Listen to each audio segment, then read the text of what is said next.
once again for returning to the conclave.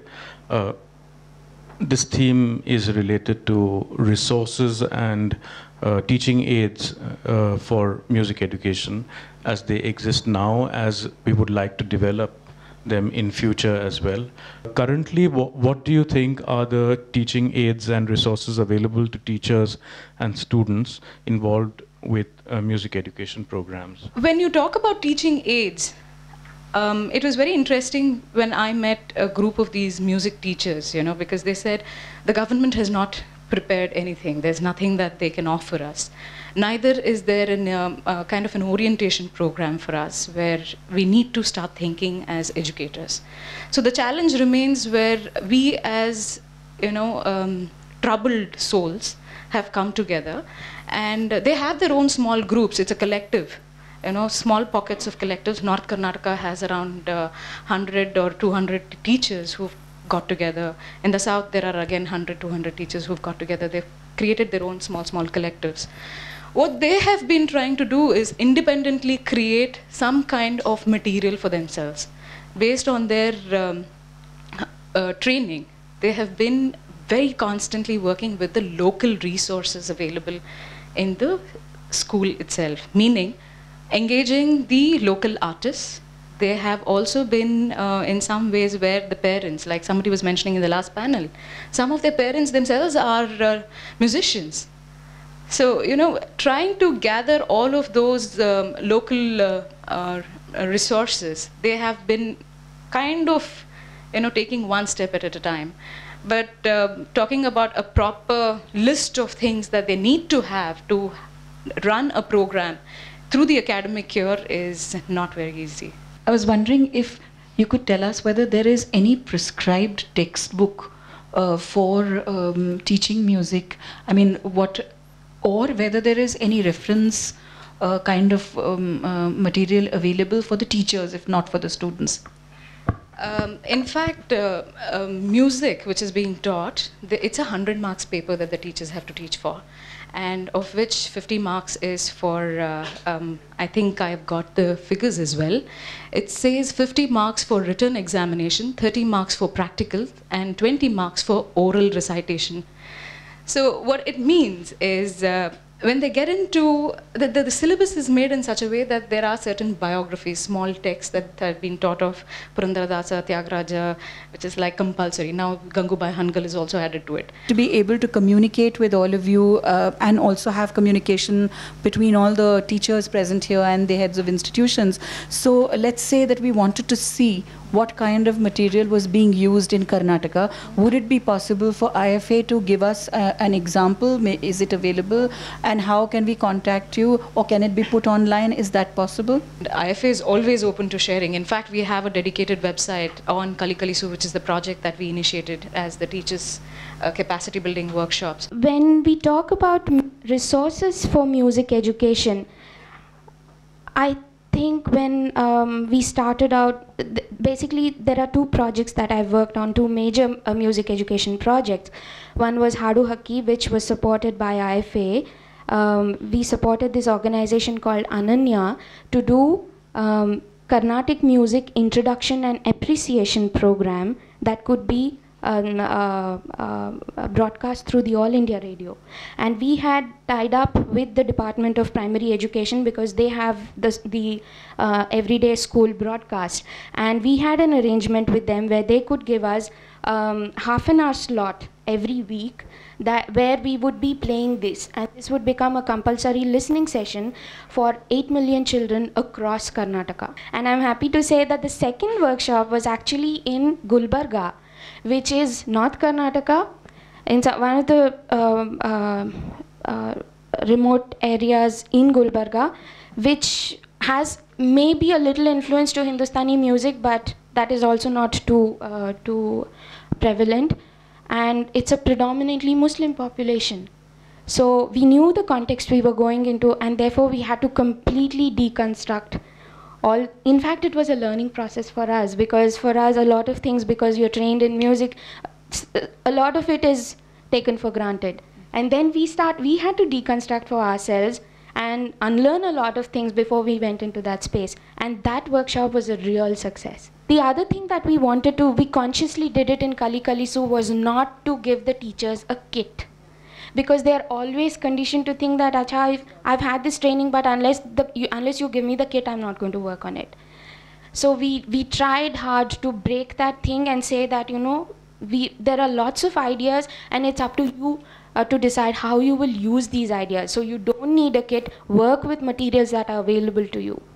The Kali Kali Su project and the work that we do at IFA has never been a work that is only for music teachers. We've been working across all subject teachers, starting from primary up to secondary school teachers, all subject teachers. So this is not for music teachers. It was largely to capacity build for any teacher who could pick up a sense of appreciation for the arts and look at its wonderful possibilities in classroom application and also for personal development. To begin with, Kali Kali Su literally translates in Kannada as learn and teach. This was initiated for teachers because we thought it was best, and it also rhymed well with Nalikali, already in action in Karnataka. Nalikali is a program that the Sarva Shiksha Abhiyan has been running for the last 1 decade. And Kali Kali Su for teachers was just a logical step forward. One of the things that I think a lot of academic curriculum lacks is the aspect of reviewing material. Reviewing teachers' training process, reviewing curriculum, reviewing resource material, and seeing how we can develop it anew. So how do we go about that with regard to resources in particular? We were going to the government and saying that, hey, look, we're not asking for money. We are coming with our own funds. Just give us your teachers. That's what we did from 2009 till even to this current date. But however, the government has recognized the work. Now they see there is a need for arts education to be inserted. There, in this D.Ed program particularly, all of these things are being relooked. Materials are being relooked. The entire program is being relooked. And this program, you'll be surprised to know, they have done an entire 2-year program where it is every particular subject, which is of 100 marks that a teacher trainee goes through. 50 marks is for theory and 50 marks is for practicals. And under the practicals component, the arts has a possibility to insert itself in every single subject. So the teacher's training is completely integrated with the arts.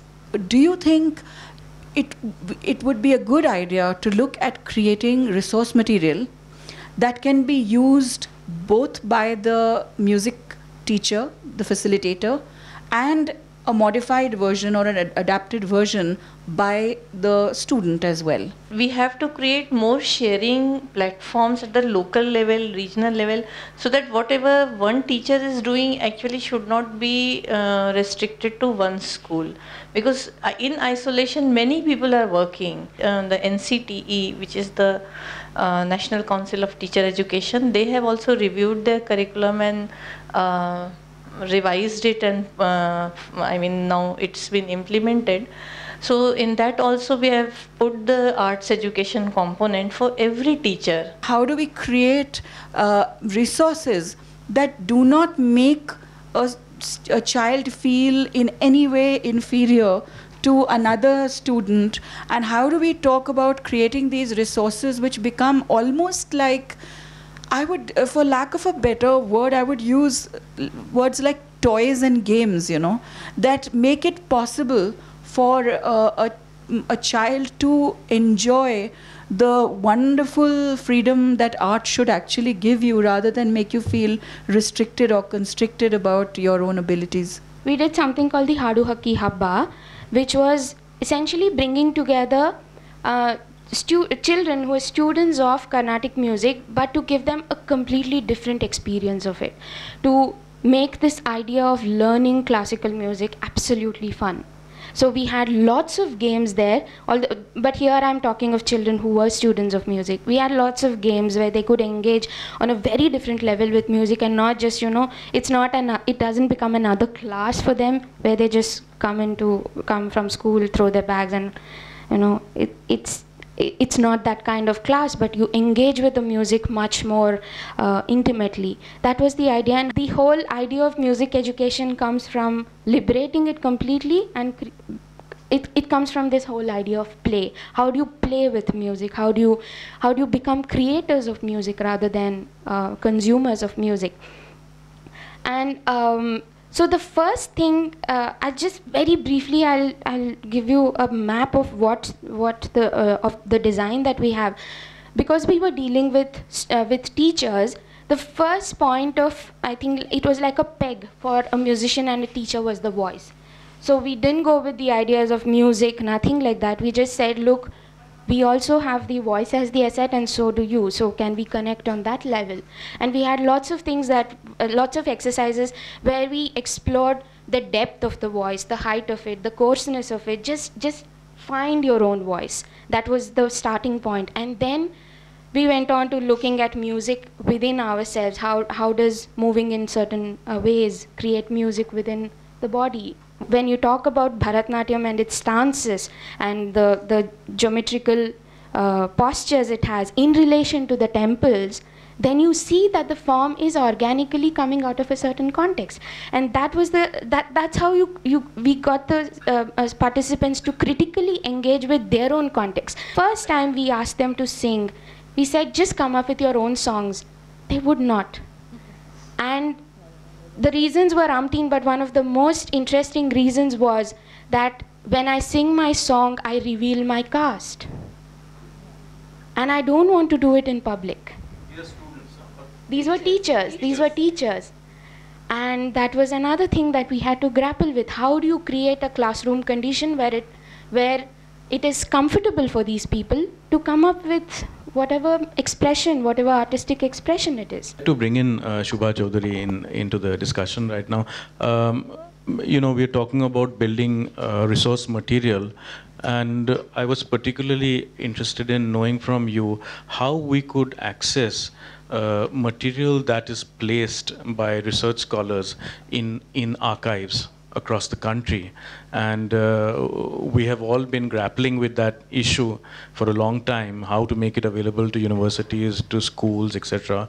And keeping in mind the issue of rights, IPR, etc., etc. So could you throw some light? I think that following the question that you had in your questionnaire, I think that it will need a lot of work on both sides. And that is something like we as an archive are very open to doing. It could be, when you said Sangeet Natak is not there, a lot of people don't see it as their mandate. Ours was also not set up to do that. But as an archive, if you feel that it's not just a matter of access, but dissemination, but how do you provide the access? You can say, come here and choose the material and do whatever. Now, obviously, we would have to work more towards it. The music we would have to take a role in selecting. But so obviously we need a platform to collaborate with the music educators there. And I think it's not just traditional, we would have rights issues for anything. For contemporary compositions, it's maybe an easier situation because you have a person that's tagged to it. I think we have a very difficult situation today because there is over-consciousness and complete lack of consciousness on behalf of performers also. A lot of people just think that you're recording them now, you're stealing something, or you're going to become very rich.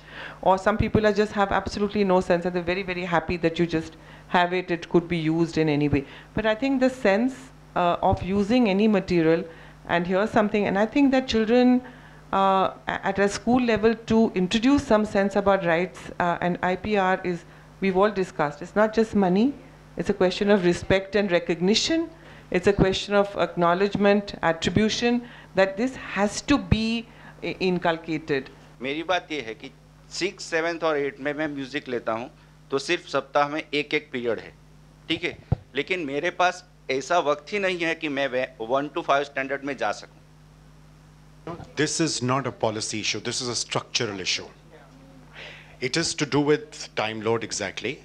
The practice that, as Annie said very clearly, I'm looking for teachers to fill up timetable gaps, Okay? And ideally, I would like teachers to be able to work across borders, across disciplines. My perspective is that we've been talking about music education in the classroom and music as part of various education in the classroom. From my personal experience and what I've seen in various other countries, the concept of going out and seeing for yourself what's out there is, what we call field trips, is something that's very big, which perhaps doesn't happen in India for many issues, maybe logistics, maybe time constraints, etc., etc. But I do strongly believe that a lot of the enjoyment that comes out of a school field trip, generally now it happens to a park or whatever, maybe because there aren't enough places related to the arts that schools can take children to. But I do believe that it's very important that whatever music curriculum or whatever arts curriculum is created, that there are enough opportunities to take students to various places. Now, it could be a museum such as ours. It could be an archive such as Dr. Shubha Chaudhuri's. It could be even a studio, for that matter. Just going to a recording studio and seeing all that equipment and how it's operated in real life is very different than a studio technician coming and talking to kids about recording. I think the experience, and that ties in very beautifully to exposing kids to various careers around the arts, etc. Or going to an institution like a Kala Kshetra and seeing how a music degree is administered, etc. So I do believe that whatever, while this may be a very small component of what music curriculum is, I think it's important that any curriculum should have a field visit, a component where students are taken out to see how these disciplines are practiced. Certainly, I think for our festival, we used to have a lot of participation from schools, including DPS, Varanasi, Pune, etc. A lot of children came for festivals, and that was like a field trip. They also attended workshops. I think in a lot of spaces, the field trip very much is a part of, but it's a great idea. जिस school में मैं हूँ, बात वहाँ की नहीं है, लेकिन एक प्रॉब्लम आम बात है, जैसे म्यूज़िक टीचर्स की या म्यूज़िक सब्जेक्ट जब तक एज ए सब्जेक्ट स्कूल में कंपलसरी नहीं होंगे, इसकी इम्पॉर्टेंस बहुत कम है. एक जनरल जो सोच है, जैसे मैं क्लास 12th का अगर मैं एग्ज़ाम लेने बाहर जाती हूँ, तो वहाँ पे प्रिंसिपल्स भी इवन आके रिक्वेस्ट करते हैं, साइंस का बच्चा है मैम, नंबर दे दीजिए. या फिर स्कूल में भी कुछ भी बात होती है, मैम वो साइंस पढ़ रहा है तो म्यूज़िक भी साथ में कर रहा है. लेकिन ऐसा क्यों? मुझे लगता है सारे म्यूज़िक टीचर्स मेरे साथ सहमत होंगे कि अगर इंजीनियरिंग कर रहे हैं तो वो बहुत इंटेलिजेंट है, और अगर म्यूज़िक लेके वो PhD कर रहे हैं तो वो बहुत डल बच्चा है. लेकिन आप सभी लोग गुणी लोग हैं, बहुत सारे गुणी लोग यहाँ पे हैं, सब जानते हैं कि जब तक इंटेलिजेंट नहीं हैं तब तक हम क्लासिकल म्यूज़िक कर ही नहीं सकते. बॉलीवुड के गाने को कॉपी करके गाना, उसमें कोई क्रिएटिविटी नहीं है. मेरे लिए ये कहना नामुमकिन है कि बॉलीवुड का संगीत है तो वो इंटेलिजेंट नहीं, बिल्कुल. मेरे कहने का शायद तरीका हुआ है. बॉलीवुड म्यूज़िक मैं भी बहुत पसंद करती हूँ, वो बात नहीं है.